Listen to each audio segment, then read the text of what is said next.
You don't win a case by being right, you win it by proving everyone else wrong first.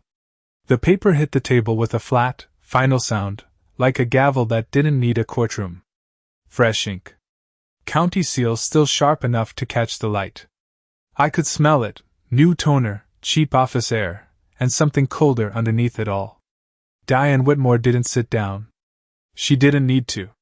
She stood across from me in that perfectly pressed white blazer, one hand resting on the folder like she'd already decided how this was going to end. "You've been served, Ethan," she said, voice smooth, almost pleasant, like she was offering me coffee instead of a legal case. I didn't open it right away.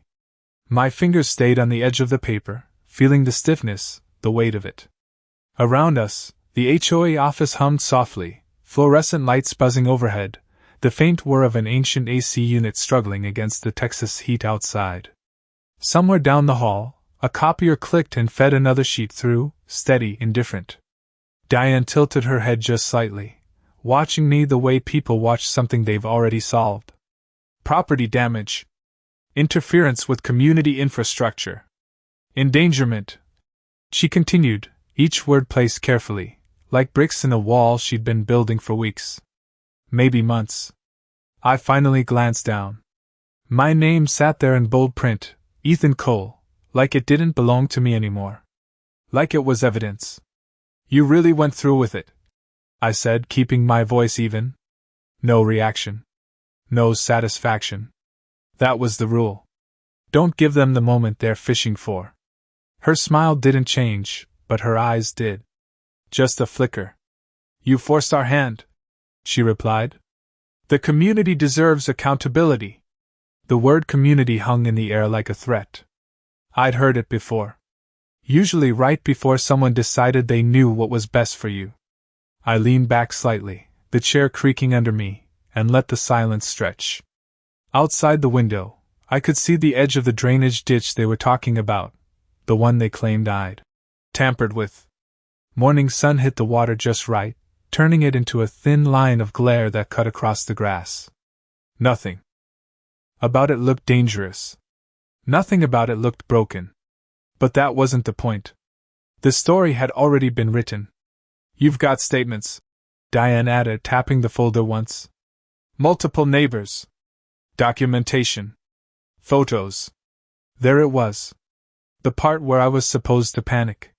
Where I was supposed to scramble, explain, defend. I didn't.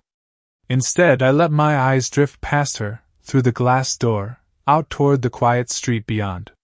Most of the houses looked the same, trim lawns, identical mailboxes, the kind of place where everything lined up just enough to feel controlled. Except one. Across the street, just beyond the row of oaks, sat a smaller place with a weathered porch and a chair that hadn't moved in years. And in that chair, right on schedule, sat Harold Bennett. He wasn't looking at me. Not directly. But he never really did. He just watched. Always had. Diane followed my gaze for half a second before bringing it back to me, her expression tightening just enough to notice if you knew what to look for. "You should get a lawyer," she said, softer now, almost sympathetic. "This could get expensive." I nodded once, slow, measured. "I'm counting on it," I said. "Because the thing about cases like this, they don't fall apart when you argue louder. They fall apart when the wrong person decides to speak." And Diane Whitmore had no idea who was about to speak first. I drove home with the envelope still sitting on the passenger seat like it had weight to it, like it could shift the balance of the entire truck if I took a corner too fast, and the sound of gravel crunching under my tires felt sharper than usual as I pulled into my driveway, every little detail suddenly louder, more defined, like the world had decided to underline everything at once. The drainage line ran along the edge of my property just like it always had, a narrow concrete channel cutting through the grass, carrying a slow, steady trickle of water that reflected the afternoon sun in broken pieces. Nothing dramatic, nothing dangerous, just infrastructure doing exactly what it was designed to do, which made the accusation sitting in that envelope feel even more artificial. I killed the engine. And sat there for a second, hands resting on the steering wheel, feeling the heat still rising off the hood, the faint smell of warm metal and dust drifting through the open window, and I replayed Diane's words in my head, the way she said endangerment like she had practiced it, like she had already convinced herself it was true. When I finally stepped out, the air hit me thick and warm, and across the street, just like clockwork, Harold Bennett was there on his porch, sitting in that same wooden chair with the worn armrests polished smooth from years of use, a glass of iced tea sweating in his hand, condensation dripping slowly onto the floorboards, and he did not wave, did not nod, did not acknowledge me in any obvious way, but I could feel it, that quiet awareness, like he had been watching long before any of this started. I grabbed the envelope and walked the length of my driveway, boots tapping against the concrete. Each step steady, controlled, because panic is loud and loud gets used against you, and when I reached the edge where my property met the drainage line, I crouched down and ran my fingers along the concrete seam, feeling the rough texture, the slight dip where water had worn it down over time, the exact same way it had looked last week, last month, last year. They said I had tampered with it, altered the flow, created a risk to the neighborhood, but there was no fresh work here, no new materials. No signs of interference, just age and gravity doing what they always do. I stood back up and looked toward the neighboring lots, the identical fences, the trimmed hedges, the quiet illusion of order, and I knew exactly how this would play out if I let it. They would stack statements, repeat the same phrasing, reinforce the same narrative until it sounded like truth, and by the time anyone asked real questions, it would already be too late. A car passed slowly down the street, tires humming against the asphalt, and for a second I caught a glimpse of one of the neighbors behind the wheel, eyes forward, avoiding contact, the kind of silence that is not neutral but chosen. I turned back toward my house, climbed the porch steps, and set the envelope down on the small metal table by the door, the surface still warm from the sun, and only then did I open it fully, flipping through the pages one by one, each line more polished than the last, photos clipped neatly to the back, angles chosen carefully, captions written like conclusions instead of observations, and I could almost hear Diane's voice behind every sentence. Halfway through, I paused, not because I was surprised, but because I recognized something, a timestamp in the corner of one of the images, a date and time that did not line up with what they were claiming, a detail small enough to miss if you were skimming, but precise enough to matter if you knew where to look. I exhaled slowly, folded the page back into place, and glanced up again across the street, where Harold was still sitting, still quiet, still watching, and for the first time since that paper hit the table, I felt it shift, just slightly, not the case itself. Not yet, but the direction it was heading, because stories like this only hold together as long as everyone agrees to keep telling the same version, and all it takes is one person, at the right moment, to tell it differently. The next morning started quieter than it should have, the kind of quiet that feels staged, like everyone is waiting for something to happen but pretending they are not, and as I stepped outside with a mug of coffee still steaming in my hand, the air carried that faint mix of cut grass and damp concrete that always settled over the neighborhood after the sprinklers shut off.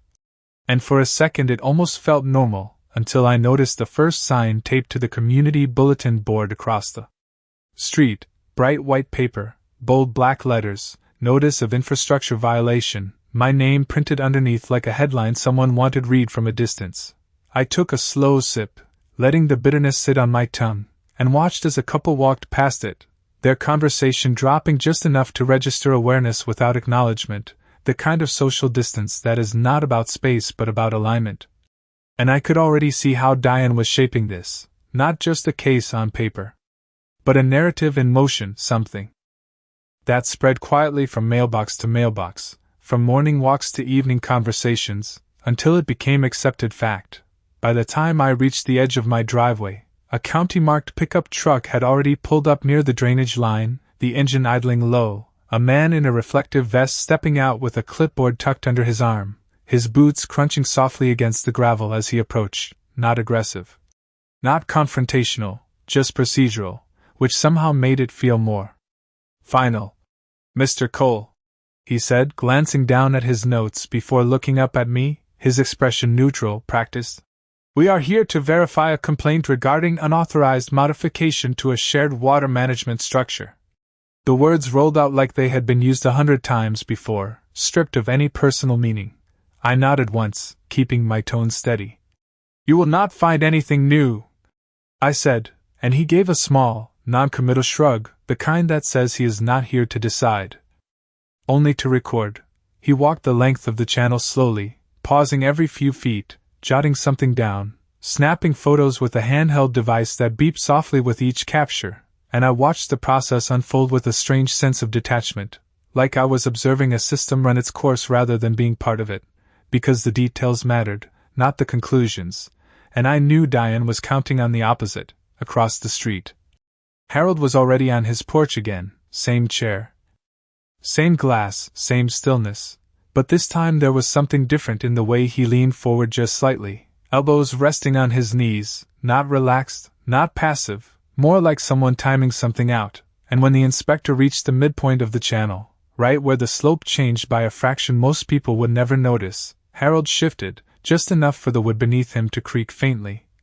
And the sound carried farther than it should have in the morning air. The inspector paused, glanced up briefly, then back down at his device. But I saw it, that hesitation, that tiny break in the rhythm, and I realized this was not just about what was written in that report, it was about what had been missed, or ignored, or deliberately framed, and the timestamp from last night flickered back into my mind, that mismatch, that small crack in an otherwise polished story. The inspector finished his walk, returned to his truck, and gave me a short nod. "You will hear from the county," he said, climbing back in as the engine revved slightly before pulling away, leaving behind the faint smell of exhaust and something heavier, something unresolved, and as the sound of the truck faded down the street, I looked back across at Harold, who finally met my eyes for the first time since all of this started, not long, not dramatic, just a steady, deliberate look that said more than any statement filed in that folder, and then he leaned back again, lifting his glass as if nothing had changed, except now I knew it had. By late afternoon the neighborhood had shifted into that slow, watchful rhythm that only shows up when something is about to break, the sunlight stretching long across the lawns, shadows cutting sharper lines along fences that all looked identical until you really paid attention, and as I stepped out onto my porch the metal railing was still warm under my palm, holding on to the heat like it did every day, except today it felt different. Like everything was holding something back. The bulletin board now had 2 more notices pinned beside the first, identical formatting, identical language, repetition designed to turn accusation into certainty, and I could hear voices drifting from down the street, low, controlled conversations that stopped just a fraction too quickly when I walked past, the kind of silence that fills in gaps with assumptions. I kept walking, boots steady on the pavement, until I reached the drainage line again, because if there was one thing I had learned, it was that truth lives in details, not in statements, and the concrete channel looked exactly the same as it had that morning, except now I knew where to look, that slight shift in slope, that fraction of an inch where the flow changed direction, subtle enough to pass inspection if you were not measuring for it. I crouched again, running my fingers along the edge, tracing the line. Where old material met something just barely newer, not recent, not mine, but altered, and the realization settled in slow, heavy, like dust in still air, because whoever had done it knew exactly what they were doing, just enough to redirect flow under certain conditions, just enough to create a problem that would not show immediately but would show eventually, and when it did, the blame would already have a name attached to it. I stood back up and looked toward the houses, the perfect symmetry, the controlled appearance, and for the first time I saw the flaw in it, because perfection does not happen naturally, it is managed, curated, enforced, and Diane had built her authority on that illusion. A car door slammed somewhere behind me, sharp and sudden, and when I turned, she was already walking down the sidewalk, heels striking concrete in precise, measured steps, phone in hand. Posture straight like she was heading into a meeting she had already won. "You saw the inspector," she said. Without slowing, her tone light, conversational, like we were discussing weather instead of legal pressure, and I nodded once, watching her approach, noticing how she did not even glance at the drainage line, not once, like she already knew exactly what was there and did not need confirmation. This is your chance to cooperate, she continued, stopping just short of the property line, careful, always careful about boundaries when it suited her.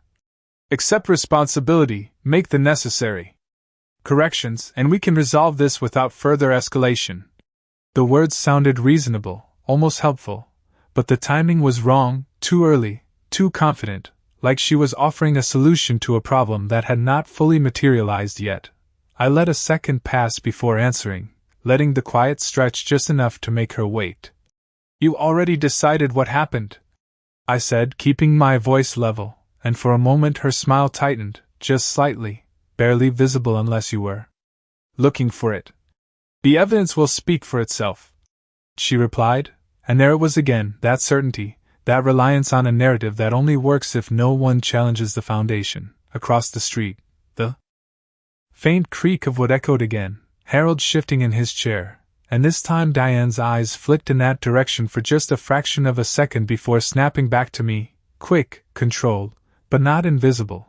I followed that glance, just briefly, and when I looked back at her, I saw it, not doubt, not fear, but awareness, like she had accounted for everything except one variable she could not fully predict. Then we will let it, I said, and stepped back toward my porch, leaving her standing there for a moment longer than she expected, the air between us settling into something colder, something quieter, and as I climbed the steps, I could feel it building, not in the case itself, not yet, but in the space around it, because stories like hers depend on control, and control starts to slip the moment someone else decides to look closer. That night the temperature dropped just enough to take the edge off the heat, and the neighborhood settled into a quieter version of itself, porch lights flickering on one by one, casting soft yellow pools across driveways that all looked identical until you started noticing the differences. And I sat at my kitchen table with the case file spread out in front of me, the paper edges catching faint reflections from the overhead light. Every page neat, organized, intentional, like someone had taken their time building something they expected to hold up under scrutiny. I ran my finger along the timestamps again, slower this time, lining them up against the photos, against the inspector's visit, against what I had actually seen with my own eyes, and the mismatch was still there, small but consistent, like a rhythm that did not quite sync with the rest of the song, and the more I looked at it, the more it stopped feeling like a mistake and started feeling like a pattern. Outside, a car passed, tires rolling steady over asphalt, and then another, slower this time, the kind of pass that suggests someone taking a second look without wanting to be obvious about it. And I knew the story had spread, not because anyone said it directly, but because that is how places like this work. Information moves quietly, reinforced by repetition, until it becomes something people accept without ever checking the source.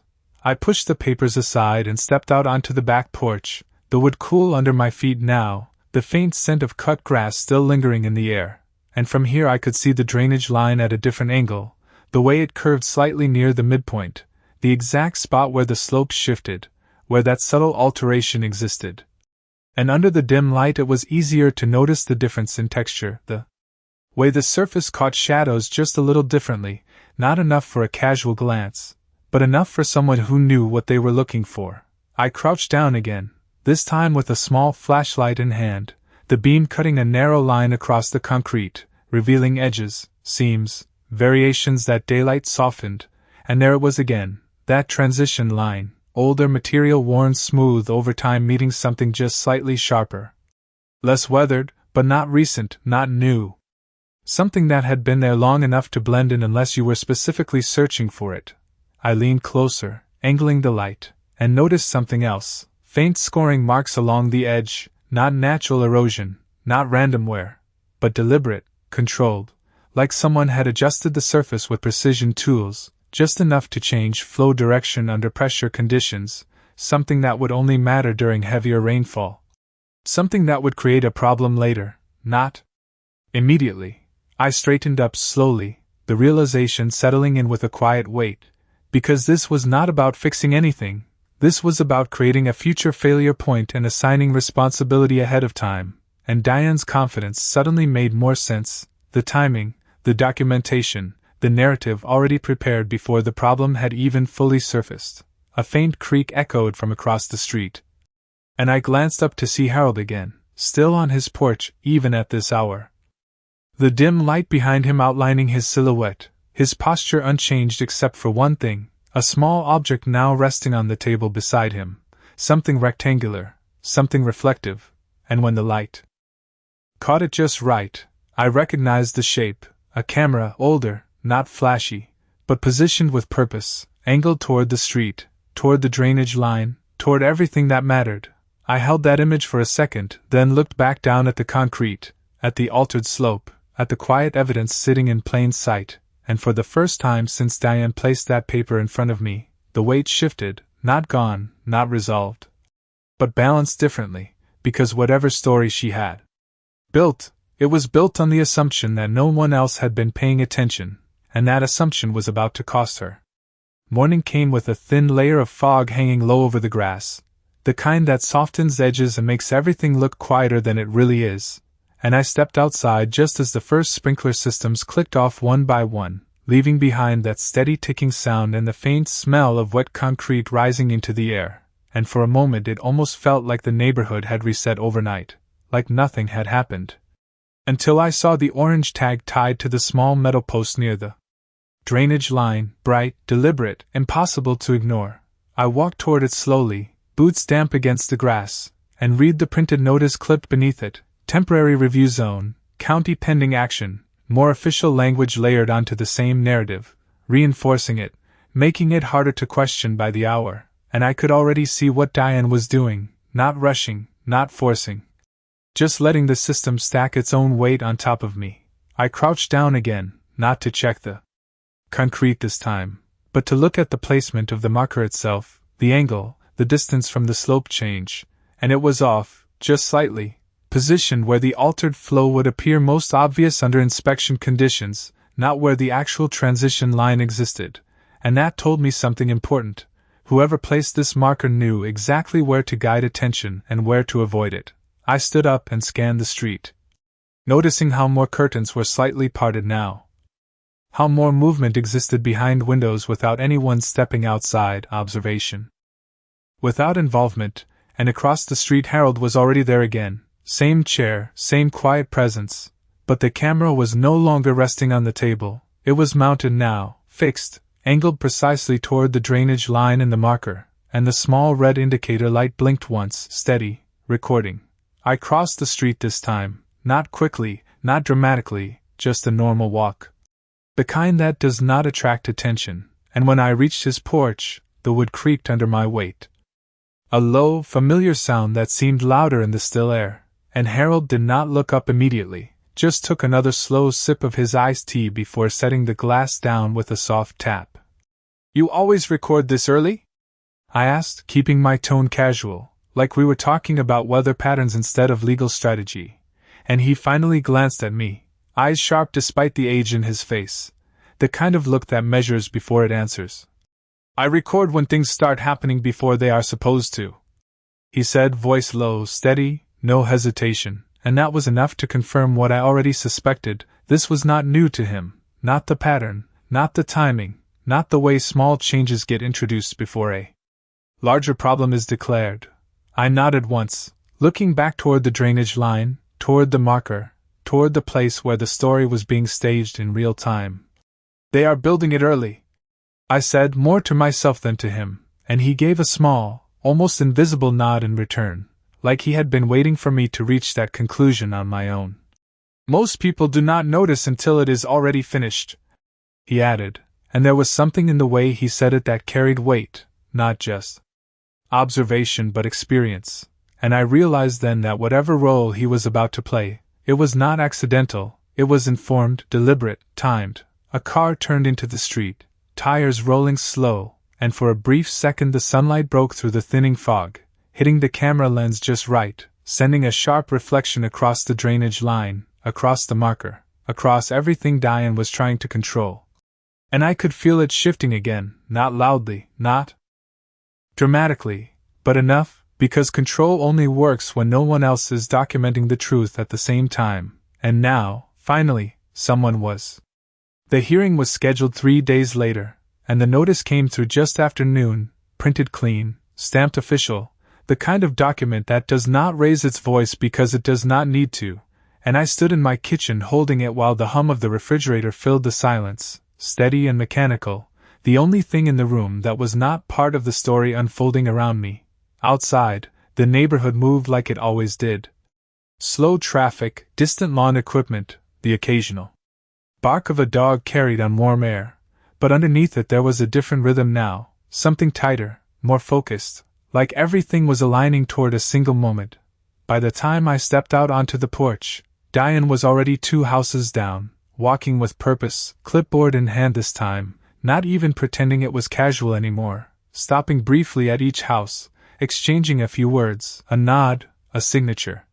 Building her support in plain sight, and as she moved closer, I could see the pattern, the same lines, the same phrasing, reinforced enough times to sound like shared concern instead of coordinated narrative.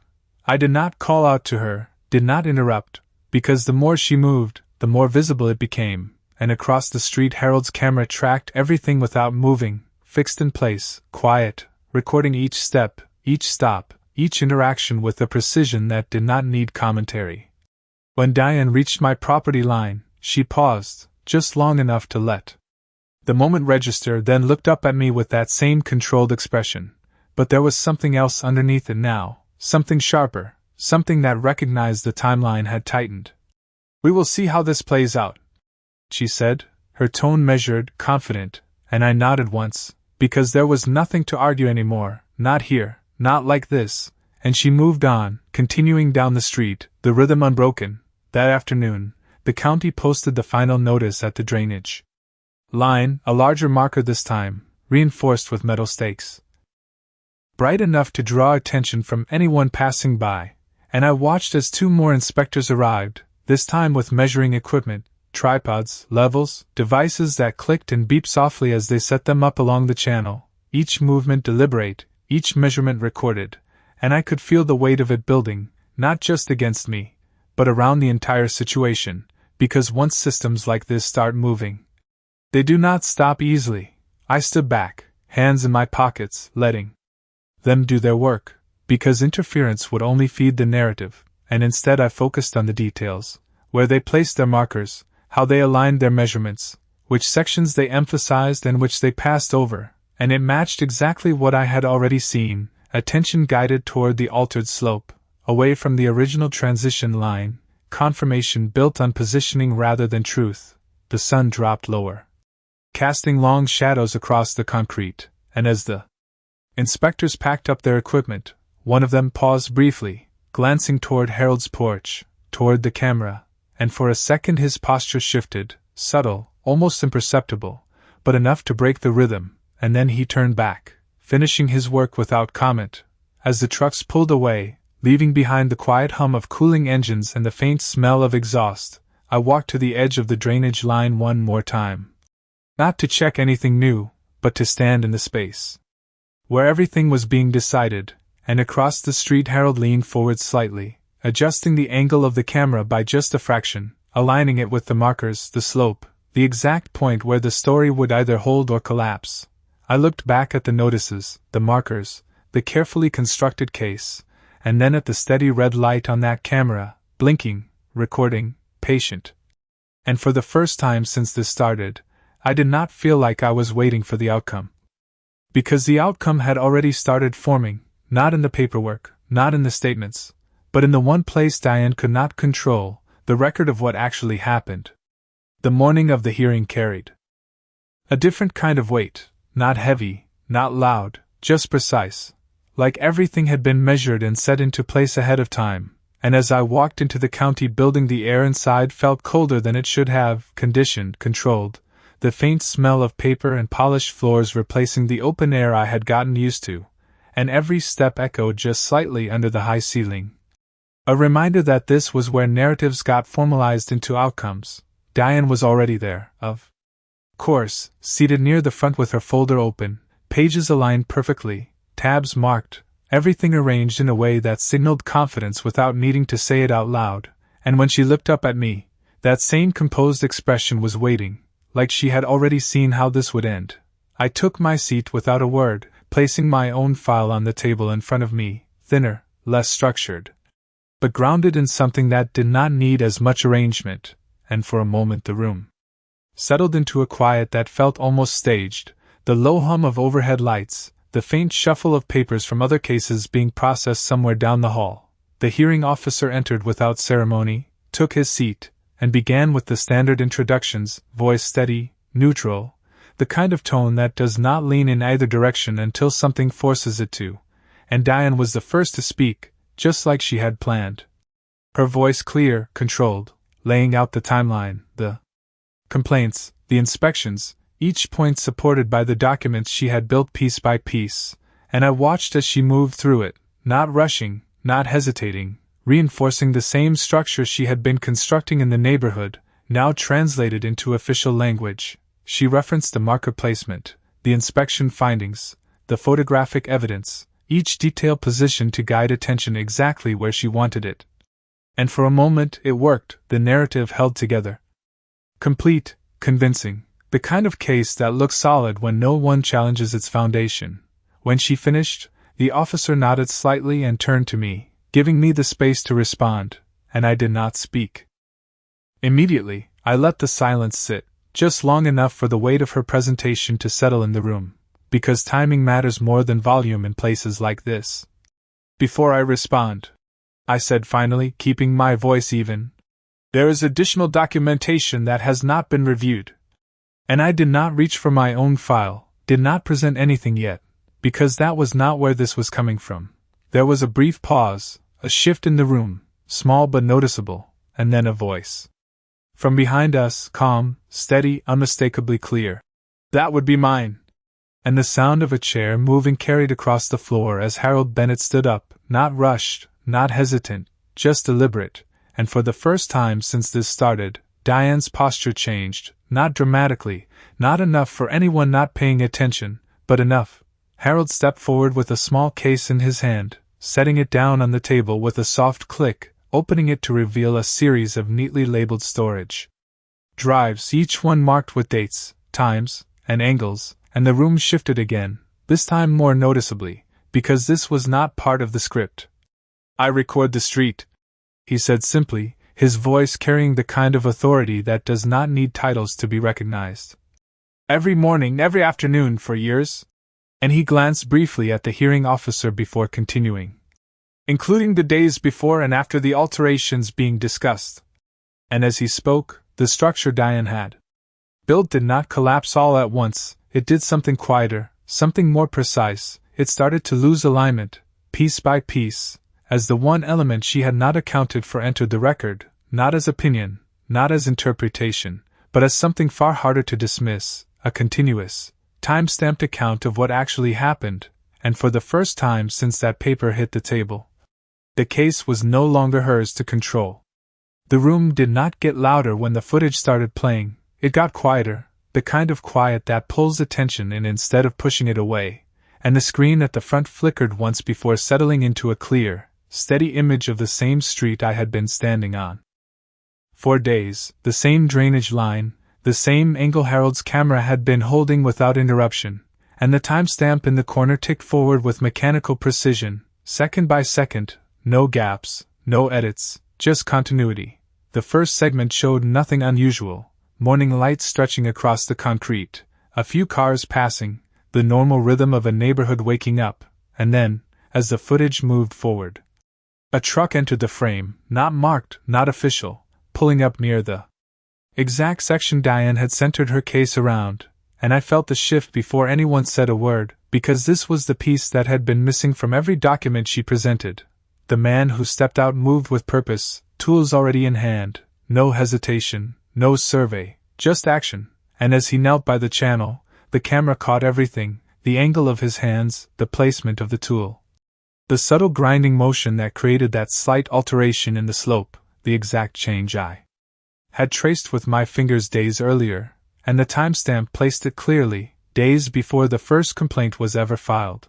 No one in the room spoke, not even Diane, and when the footage advanced further, the same truck appeared again, this time repositioning the marker, adjusting it just a few inches, aligning it with the altered flow path, guiding future attention to a conclusion that had already been engineered. And that was the moment the structure broke, not loudly, not dramatically, but completely, because once intention is visible, everything built on top of it loses weight.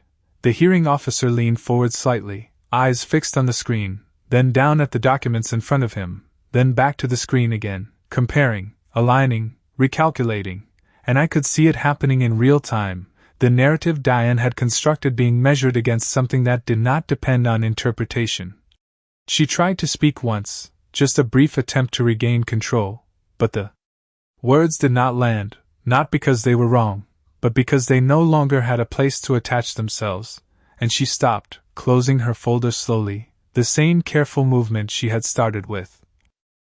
Except now it carried something else, something tighter, something less certain. Harold did not add commentary, did not explain, he simply let the footage run until it reached the point where everything matched, the altered slope, the marker placement, the inspection focus, all of it connected in a sequence that did not need translation, and when it ended, the silence that followed was different from before, not empty, not waiting, but resolved.